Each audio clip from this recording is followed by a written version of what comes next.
என்னங்க, கதைனா உங்களுக்கு ரொம்ப பிடிக்குமா? வாங்களே ஒரு குட்டி கதைய பாத்திரலாம். ஒரு முறை ஒரு சிறுவன் ஏசப்பா கிட்ட கேட்டானா, நான் சோகமா இருக்கும் போதோ என் வாழ்க்கையில எல்லாம் தவறா நடக்கும் போதோ நான் ஏன் கடவுளுக்கு நன்றி சொல்லணும்? அதுக்கு ஏசப்பா ஒரு கதையின் மூலமா அதை புரிய வைக்கிறாரு. ஒரு காலத்துல ஒரு குட்டி பறவை பாலைவனத்துல வாழ்ந்து வந்துச்சு. அதுக்கு சிறகுகள் இல்ல, சாப்பிட உணவு இல்ல, குடிக்க தண்ணீர் கூட இல்ல. தினமும் அது அழுதபடியே கடவுள்கிட்ட கேக்குமா, நான் ஏன் இப்படி வாழணும் அப்படின்னு. ஒரு நாள் ஒரு தேவதை அந்த வழியாக வந்தாங்க. அந்த பறவை, நீங்க எங்க போறீங்க அப்படின்னு கேட்டுச்சான். அந்த தேவதை சொன்னாங்களா, நான் கடவுளை பார்க்க போறேன். உடனே அந்த பறவை கெஞ்சிக்கிட்டே சொல்லிச்சான், என் கஷ்டம் எல்லாம் எப்ப முடிவுக்கு வரும்னு தயவு செஞ்சு அந்த கடவுள் கிட்ட கேட்டு சொல்றீங்களா அப்படின்னு சொல்லிச்சான். அது மாதிரியே தேவதையும் கடவுள் கிட்ட கேட்டாங்களாம். கடவுள் சொன்னாரா, தினமும் எல்லாத்துக்கும் கடவுளுக்கு நன்றி சொல்லுன்னு.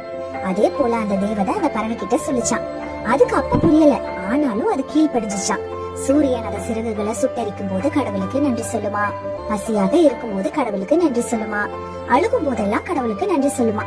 மெல்ல மெல்ல பாலைவனத்துல தண்ணீர் வர ஆரம்பிச்சிச்சு. பாலைவனத்துல பூக்களும் பூக்க தொடங்குச்சு.